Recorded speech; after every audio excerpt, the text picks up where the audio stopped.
In the UK, we have a special type of savings account known as a premium bond that instead of paying you interest, gives you the chance to win tax-free cash prizes of up to £1 million every month. It's a lottery, but one that's backed by the government. And we Brits absolutely love it. 22 million people have money in premium bonds. That's almost 50% of all adults, holding a total of £122 billion in these bonds. They are, without a doubt, the most successful savings product in the UK. But it's a gimmick. For 95% of people, saving money into premium bonds does not make any financial sense. And I'm going to show you why this off chance of winning $1 million has resulted in millions of people underinvesting in their future and consequently not being able to retire as soon as they could have. Hello and welcome back to the channel. If you're new here, hi, my name is James. I am a financial planner and this is a place where you can learn to make smarter financial decisions. In July of 2022, the Euro Millions jackpot was on the front page of every newspaper. After months and months of rollovers, the jackpot prize had reached a staggering £191 million. And this has captured the imagination of the nation, with millions of people who never normally play the lottery flooding to corner shops to buy their £2.50 ticket and get a chance at winning the jackpot. £191 million. Just imagine that. Who cares if the chances of winning are slim? The opportunity to escape from the stresses of day-to-day life and for a few hours dream of winning and how it could change our lives is more than worth the cost. This is the allure of a lottery. To many, it's just a chance to have a little bit of fun and dream for a day. But lotteries also have their dark sides.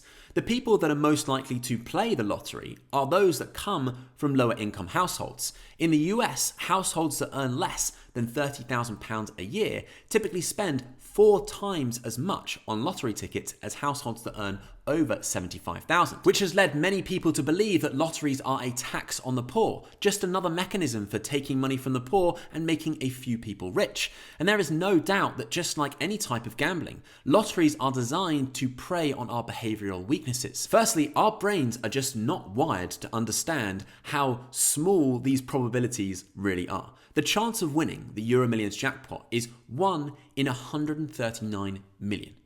What does that even mean? You can imagine holding one paperclip, right? That's easy to visualize. And you can probably imagine holding 5 or 10.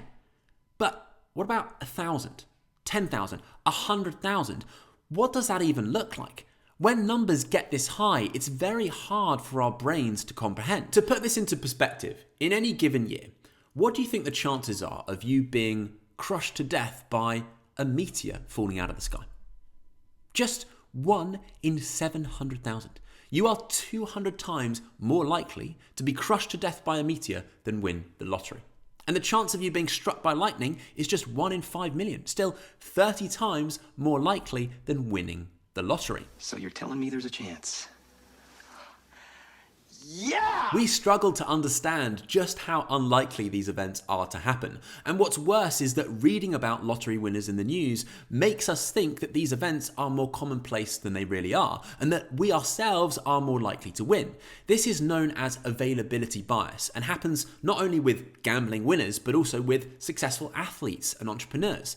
Because we see so many examples of these people in the media that we consume, our brains trick us into believing that these achievements are much more commonplace than they actually are. And casinos prey on this bias. By listing recent winners at the doors of the casino or plastering it across the front of their machines, we think that if it has happened to these other people, that it is more likely to happen to us. Lotteries also pull us into the classic gambler's fallacy, where we assume that because we've been playing for 10 years and we've never won, our luck must be just around the corner, so we can't stop now. When in reality, each time you play is completely independent, and you are just as likely to win next time as you are the first time you play. And again, we can see how casinos exploit this. In roulette, they show you the results of the last 20 spins, because if red has come up 10 times in a row, you are likely to think that red is hot and continue to bet and bet big, when in reality, each spin is totally independent. These are the reasons why we are such suckers for a lottery. And on one hand, for some people, they are just a little bit of innocent fun. But on the other, they are another mechanism that just makes a very few people rich whilst keeping the rest poor. But not all lotteries are as bad as each other. In 1994, the UK government decided to release a new savings product that had all of the allure of a lottery, giving you the opportunity to win £1 million every month. And not only do you get to keep your money if you lose, but the more money that you save into this account, the higher your chances of winning. This is a premium bond. It is a genius idea that plays on our behaviours, drawing us in with the bright lights of a lottery whilst encouraging us to save more at the same time.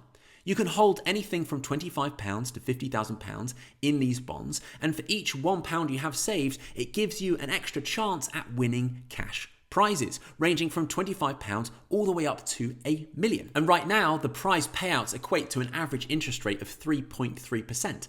And anything that you win is completely free of tax. They sound great, and there is no doubt that premium bonds have been incredibly successful at helping millions of people build good saving habits, especially those from lower income households. That I am not debating.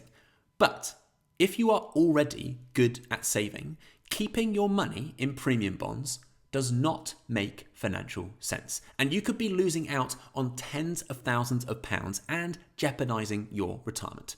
Let me explain. With a normal lottery, tickets are sold and the money from those ticket sales is used to pay the prizes. One person wins big, some people win small, but most people, the losers, get nothing. But with premium bonds, everyone gets to keep their money, even if they lose. So how does that work? Is the government just handing out free prizes? No. They're not.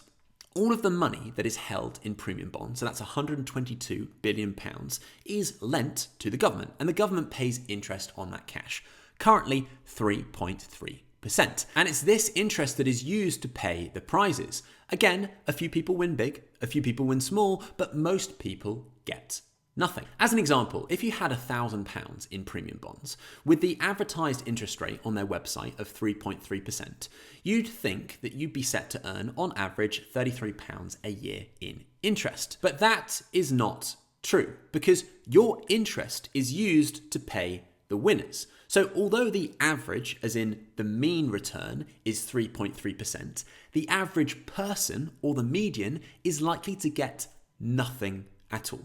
If you have £1,000 in premium bonds, over a year, the probability of winning anything is just 39%. But 13% of those will only win £25, which is still less than the advertised rate. If, however, you do hold a larger amount in premium bonds, then luck starts to play less of a role. If you hold £10,000, the median average annual winnings is £225, or 2.25%. If you hold £25,000, it's 2.5%. And if you hold the maximum, £50,000, it's 2.55%. This is the problem. Many people think that with a premium bond, you're going to get 3.3% of interest and a chance to win $1 million, when the reality is that most people win nothing. Or if they do, it's normally less than the advertised rate.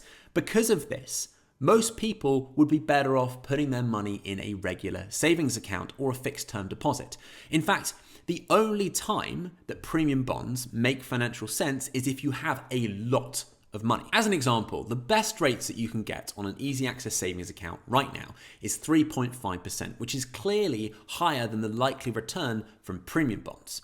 But let's say that you had £28,500 in a savings account paying 3.5%. That will be generating just shy of £1,000 of interest each year.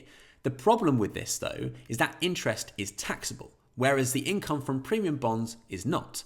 However, we each have a personal savings allowance that lets us earn £1,000 of interest tax-free every year. So unless you have more than £28,500 in a savings account, then tax shouldn't be a problem, unless you're a higher rate taxpayer because your personal savings allowance drops to £500. And if you're an additional rate taxpayer, then you get no personal savings allowance, although you could just use a cash ISA instead. But if you are a higher rate taxpayer and you've already maxed out your ISA allowance in full and you need somewhere to park a lot of cash, then premium bonds are actually attractive.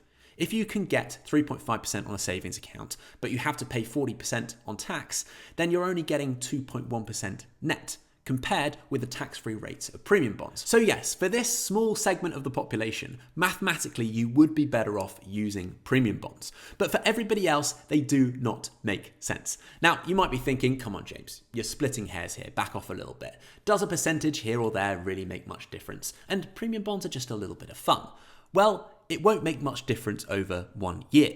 But over the long term, it certainly does. If you have £10,000 in premium bonds, with average luck, at the current rates, you'll be getting 2.25% per year, whilst in the best savings accounts, you'll be getting 3.5%. That's not much of a difference, but over 25 years, it's likely that you would earn £6,000 more with that savings account. That is something. But should we really be comparing premium bonds with other savings accounts? Well, if you are using premium bonds as an easy access cash account to hold your emergency fund or a place to store cash in the short term, perhaps before buying a property, then yes, that is a fair comparison. But my experience tells me that this is not how most people use them. You see, premium bonds are so good at getting people to save that they just can't stop. And they end up holding way more cash in these bonds than could possibly be required for emergencies or funding short-term expenditure. The number of people that I have come across that have maxed out premium bonds, so that's £50,000 each, that have then held them for 10 years and yet only have £200,000 invested in their pensions is absolutely bonkers. The reality is that premium bonds are so addictive that they distract people from long-term investing, which is what they should be really doing with this cash.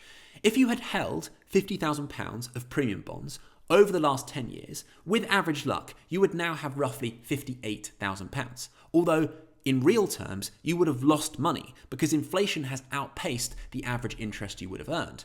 If, however, you had invested that money in a medium risk portfolio of 60% stocks and 40% bonds, you would now have £90,000, even with the recent downturn. Of course, investing involves its own set of risks and is not suitable for everyone. But if your goal is to retire as soon as you can or to not run out of money in retirement, then arguably holding premium bonds for the long term is a lot more risky than investing. Yes, premium bonds are a great tool to help people build a savings habit, and they are tax efficient for higher earners. But other than that, they are counterproductive. Even after watching all of this, I know that some of you will be sitting there with your premium bonds thinking that you can't possibly get rid of them because you've held them for such a long time and your luck must be just around the corner. But unfortunately, that's just all in your head. Our little monkey brains are not well equipped for comprehending these big numbers or many of the complexities that come with investing. These behaviors and biases lead us to make poor financial decisions in so many areas of our lives, which is why you need to watch this video here where I teach you how to recognize and prevent these behavioral biases so that you can become a better investor. I'll see you there.